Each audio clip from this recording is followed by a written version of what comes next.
जय श्री हरि। बोलो विष्णु भगवान की जय हो। माता लक्ष्मी की जय हो। ओम गणेशाय नमः। धर्मराज युधिष्ठिर बोले, हे जनार्दन, फागुन मास के कृष्ण पक्ष की एकादशी का क्या नाम है तथा उसकी विधि क्या है? कृपा करके आप मुझे बताइए। श्री भगवान श्री कृष्ण जी बोले, हे राजन, फागुन मास के कृष्ण पक्ष की एकादशी का नाम विजय एकादशी है। इसके व्रत के प्रभाव से मनुष्य को विजय प्राप्त होती है। यह व्रत सब व्रतों से उत्तम व्रत है। इस विजय एकादशी के महात्म्य के श्रवण व पठन से समस्त पापों का नाश हो जाता है। एक समय देवऋषि नारद जी ने जगत पिता ब्रह्मा जी से कहा, महाराज, आप मुझसे फागुन मास के कृष्ण पक्ष की एकादशी का विधान कहिए। ब्रह्मा जी कहने लगे कि हे नारद, विजय एकादशी का व्रत पुराने तथा नए पापों को नाश करने वाला है। इस विजय एकादशी की विधि मैंने आज तक किसी को भी नहीं कही। यह समस्त मनुष्यों को विजय प्रदान करती है। त्रेता युग में मर्यादा पुरुषोत्तम श्री रामचंद्र जी को जब 14 वर्ष का वनवास हो गया, तब वे श्री लक्ष्मण तथा सीता जी सहित पंचवटी में निवास करने लगे। वहां पर दुष्ट रावण ने जब सीता जी का हरण किया, तब इस समाचार से श्री रामचंद्र जी तथा लक्ष्मण अत्यंत व्याकुल हुए और सीता जी की खोज में चल दिए। घूमते घूमते जब वे मरनासन जटाऊ के पास पहुंचे, तो जटाऊ ने उन्हें बताया कि सीता जी का वृतांत सुनाया और वो स्वर्गलोक को चला गया। कुछ आगे जाकर उनकी सुग्रीव से मित्रता हुई और वाली का वध किया। हनुमान जी ने लंका में जाकर सीता जी का पता लगाया और उनसे श्री रामचंद्र जी और सुग्रीव की मित्रता का वर्णन किया। वहां से लौटकर हनुमान जी ने भगवान राम के पास आकर सब समाचार कहे।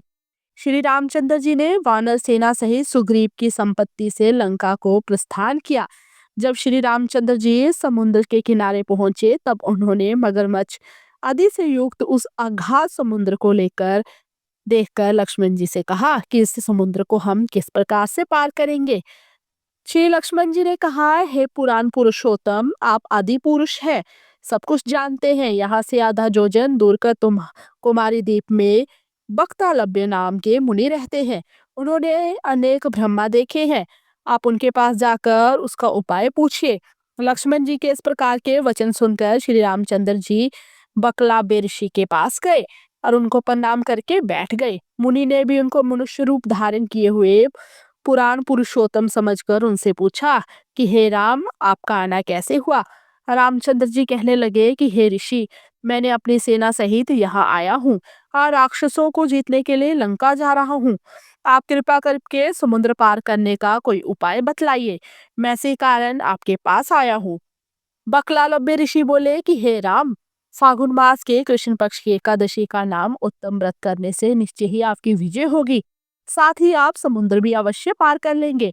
इस व्रत की विधि यह है कि दशमी के दिन स्वर्ण, चांदी, तांबा या मिट्टी का एक घड़ा बनाए। उस घड़े को जल से भरकर तथा 5 पल्लव रखकर वेदिका पर स्थापित करें। उस घड़े के नीचे सतनाजा और ऊपर जो रखे, उस पर श्री नारायण भगवान की स्वर्ण की मूर्ति स्थापित करें।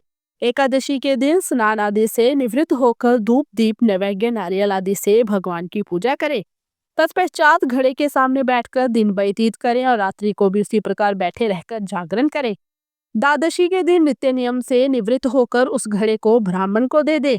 हे राम, यदि तुम इस व्रत को सेनापतियों सहित करोगे तो तुम्हारी विजय अवश्य होगी।